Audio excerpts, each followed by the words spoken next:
Hello friends and welcome to a new video.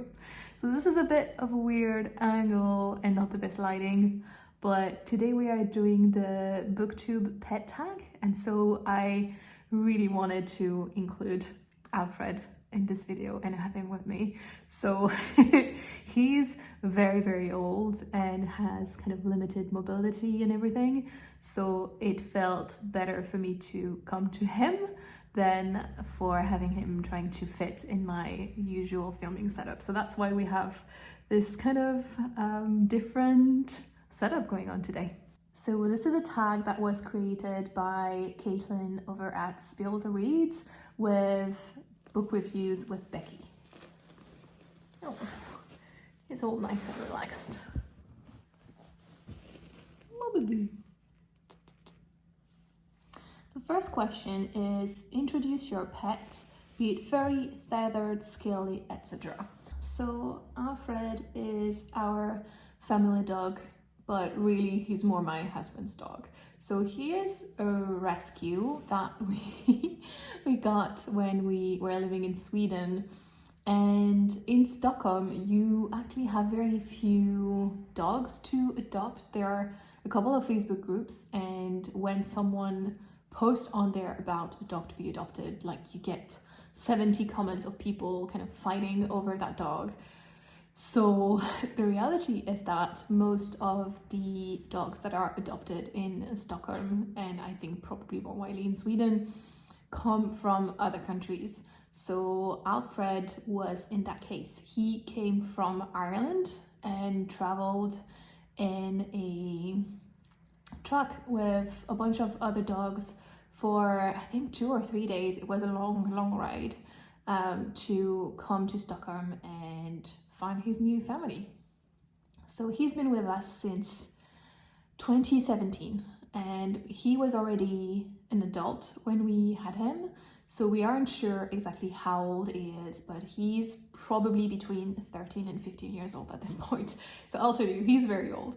And he's so in love with my husband, and they both of them are pretty much codependent, to be honest. So my husband is not here at the moment, which is probably why Alfred is kind of happy and fine to hang out with me. Otherwise, he would very much be stuck and glued to my husband's legs. Oh, you don't like that I say you're codependent. All right.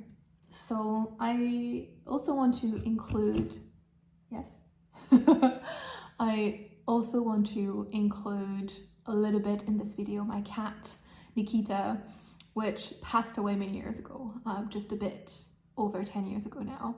And she was very much my familiar. I loved her. She was also a rescue cat, and I got her in a very bad shape. She had been mistreated, and you couldn't touch her, you couldn't just get near her. And so with a lot of patience and work and understanding, I managed to bring her back to health and to being a family cat, a very cuddly, friendly cat, but we very much had a special bond. So as much as I love Alfred, again, he's very much my husband's dog at this point. The two of them have a very special connection, and so I had this kind of connection with Nikita. So I will probably include her a little bit in the rest of the answers as well. Has your pet impacted your reading life? If so, how? Not that much, to be honest. I think I've probably picked up a couple of books about dog training when we got Alfred, but otherwise, no, not really. He's not a very bookish dog. When he was a bit younger, he would hang out on the couch with me and my husband. So sometimes he would cozy up while I was reading, and that was really lovely. But he hasn't really influenced that much what I've been reading, and he hasn't influenced how I read for a long time again, because he is very old and doesn't go up on the couch anymore. Name some favorite books with your type of pet in them. I don't think I have a lot of books with dogs that I remember. One that was very influential for me was The Curious Incident of the Dog in the Nighttime by Mark Haddon, because it's the first novel that I read in full for my own leisure in English. So it was very much a starting point, and now I read mostly in English or at least half in English. So this book really opened doors to me, but it's not a really fun or nice one to relate to dogs, because in this book the main character is a little boy with Asperger's, and he goes on to investigate the murder of his neighbor's dog. So there is a dog in that book, but it doesn't have a nice story.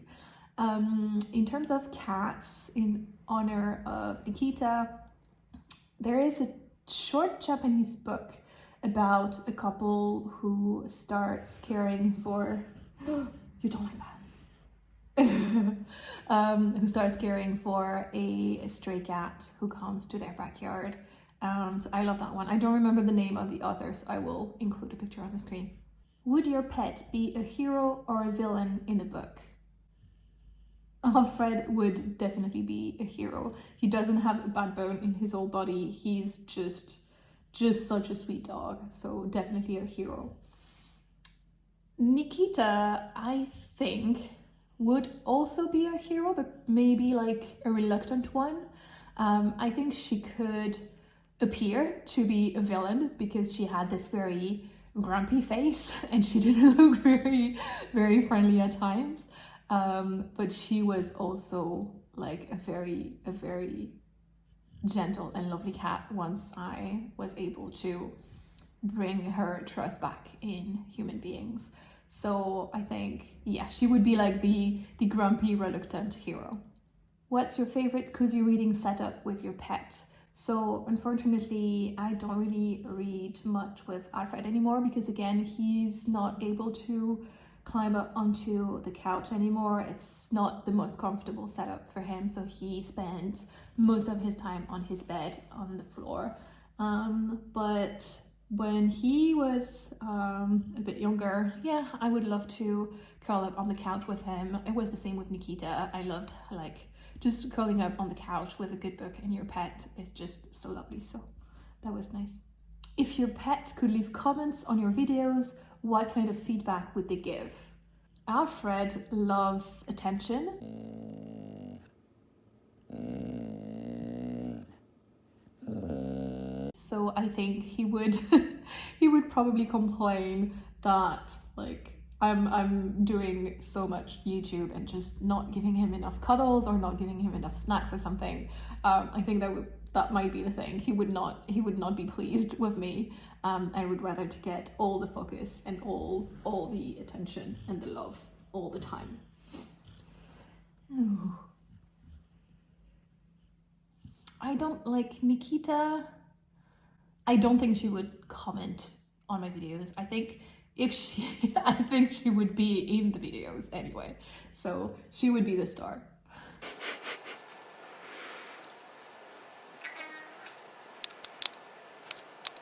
If your pet were in charge of a book club, what snacks or chaos would they bring? I don't think Alfred would be super interested in the actual reading. I think he would be all over the snacks. There would be just so much snacks. I think probably it would be a snacks club rather than a book club.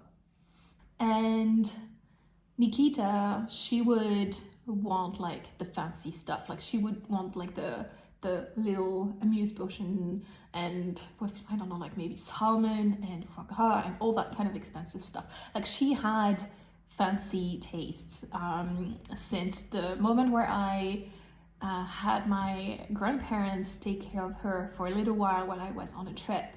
And she used to eat dry food before then, but my grandpa spoiled her so much with like the best wet cat food that you can find, that after that she was done. She was just like, no way I'm gonna eat the dry disgusting stuff. I want the premium food. So yeah, she would go for like the luxury kind of stuff. How would your pet design a reading nook? Comfort forward, wildly impractical, or both? Alfred would definitely go for comfort. I think he would just take possession of our bed. That would be his ideal, just like glued to my husband, taking all the space on the blankets, and like bring a lot of snacks as well.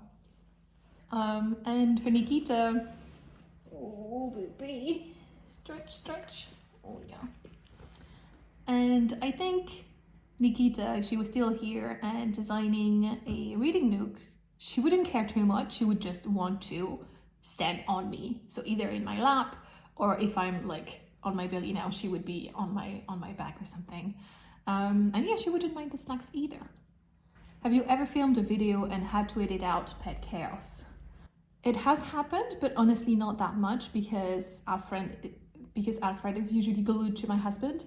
So if my husband is around and I'm filming, then I don't have to worry too much.